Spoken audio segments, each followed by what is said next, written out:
Hello, I'm Shannon Lausch, and I'm the Multimedia Archivist at the University of Arkansas at Little Rock Center for Arkansas History and Culture. I'd like to thank the Pulaski County Historical Society for hosting my talk. I'll be discussing the center's pilot project called Mapping Renewal, which sought to create a beta website in which users could layer historic maps, photographs, and architectural drawings from our collections to study Little Rock's mid-century history. I'll speak about the context for the project, as well as provide a guided tour on how to use the website. The Mapping Renewal pilot project's ultimate goal was bringing together humanities scholars and technical specialists focused on creating access to and providing context concerning urban renewal programs and its effects in the city of Little Rock, Arkansas.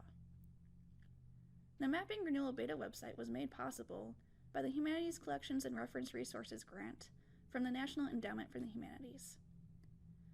Prior to the Central High Crisis of 1957 event, Little Rock was not as geographically racially segregated as many similarly sized American cities. But after the crisis, and for decades after it, segregated neighborhoods became the norm. Urban renewal programs were largely responsible for this changing landscape.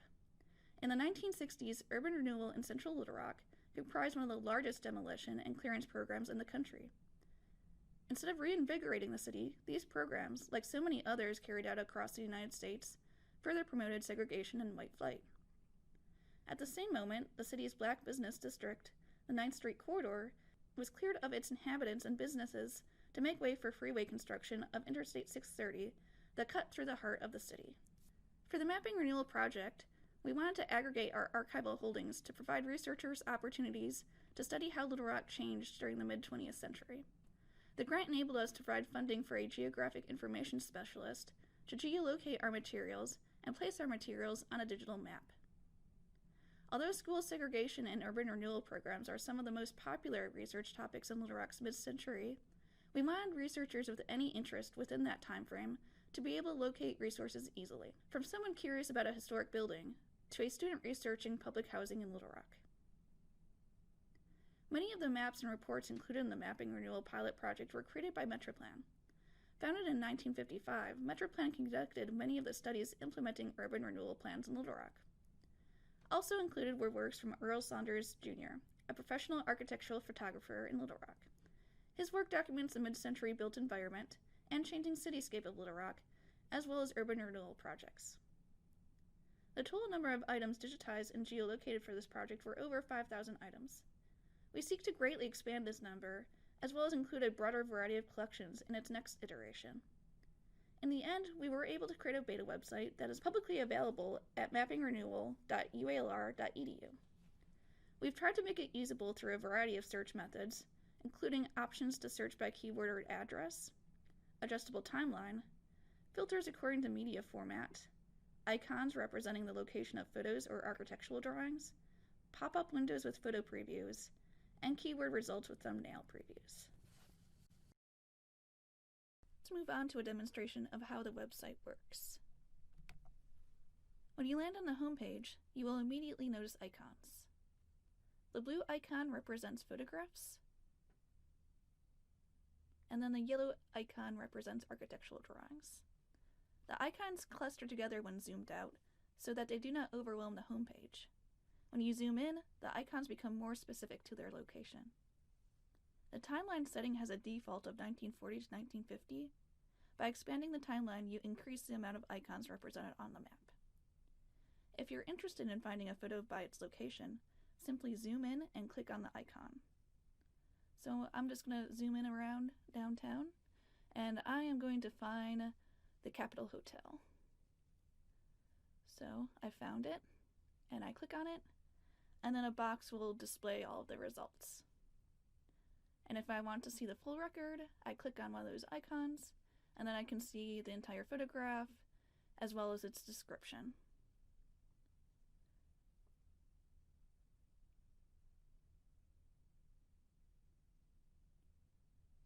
So once I'm done looking at that, you can also search by keyword. So let's say I have a specific research interest. I can then go over and navigate to that search box up there. And let's say I'm interested in learning what hospitals look like. I just place the keyword hospitals there, And I can filter by media format. So I can say I don't want maps or documents or architectural drawings. And then I can specify the date range. Let's say I'm interested in the 1950s and 1960s. And then I just click search. And on the right side, I have all the relevant photographs popping up there. And I can see how many there are. And then I can just go ahead and click. And if I click on one of those thumbnails, it'll display the whole image. And again, you can see the description down there. And so once I'm finished, I can just close out of there. But let's say you're interested in maps. So maps must be found through the search bar, as it wasn't feasible to place hundreds of maps at once on the interface. So multiple maps can be selected and displayed at once, and users can adjust their transparency. Because this is a beta website, we're still working on improving the searchability of our maps. So right now, one of the easiest ways to browse it is just to put Little Rock in the keyword search bar, and then browse by the year that you are interested in the results panel. So again, I'm choosing the media format. I'm going to select maps. And then I'm just going to increase the date range to broaden my results to everything that we can have. So you can see my results. We're working on fixing the maps with no asset and linking it to their digitized item. But for right now, I'm going to select 3 maps so you can see how multiple maps look like on the interface. Right, got my last map.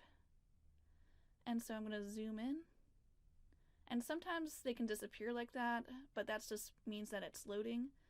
So zoom in, and they can also look like they're low resolution, but if you wait a little bit, it'll clear up. And so you can see over on that left-hand side, I can adjust the transparency. Those little eye icons means that I can turn it off and hide it from view.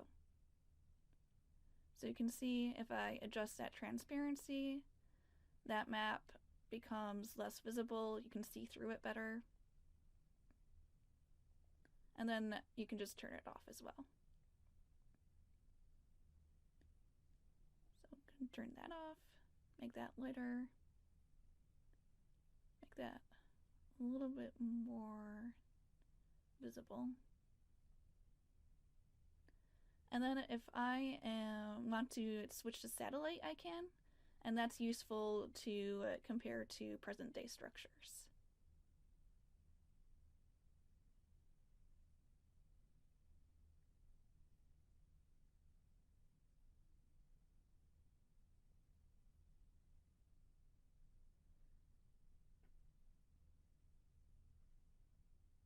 So you may notice that, we still have those architectural drawings and photo symbols up there, and I can turn those off if I find those distracting.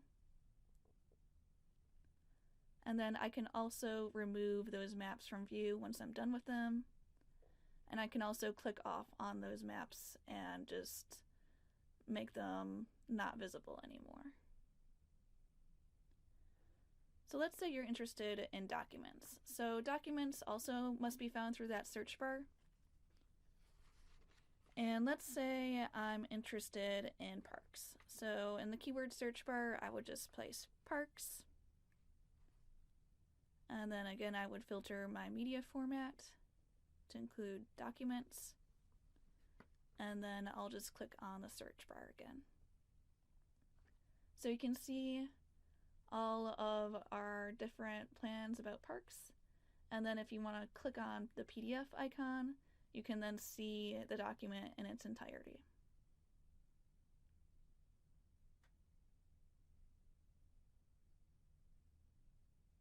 And then again, you can see description for that report. You can also hit the download button if you wanted to download it, or the print button if you wanted to print it. Then you can close out of there. And we also have this neat feature called story maps. So let's say you weren't that interested in finding a primary resource and you'd rather have a narrative. Our graduate assistant, Katie Rohr, produced these story maps, and and they're very highly visual, and Story Maps is a web-based software that provides a variety of templates, allowing users to embed images and maps alongside a text narrative. Readers scroll through to advance the story against a backdrop of maps and photographs. So the story maps were particularly helpful in our goal of providing an interface that appeals to teachers and the public, and users of the beta website who have no context of urban renewal or segregation in Little Rock can navigate to the story maps to help understand these concepts. We've applied for the NEH's full implementation grant to greatly expand this project, its resources, and usability. For this project's next iteration, the UA Little Rock Center for Arkansas History and Culture is partnering with multiple institutions to add a greater breadth of collections, including Central Arkansas Library System's Butler Center for Arkansas History and Culture, City of Little Rock, and Little Rock Central High School National Historic Site. Thank you for listening. Please feel free to contact me with any questions. You can reach me by email at smlausch@ualr.edu.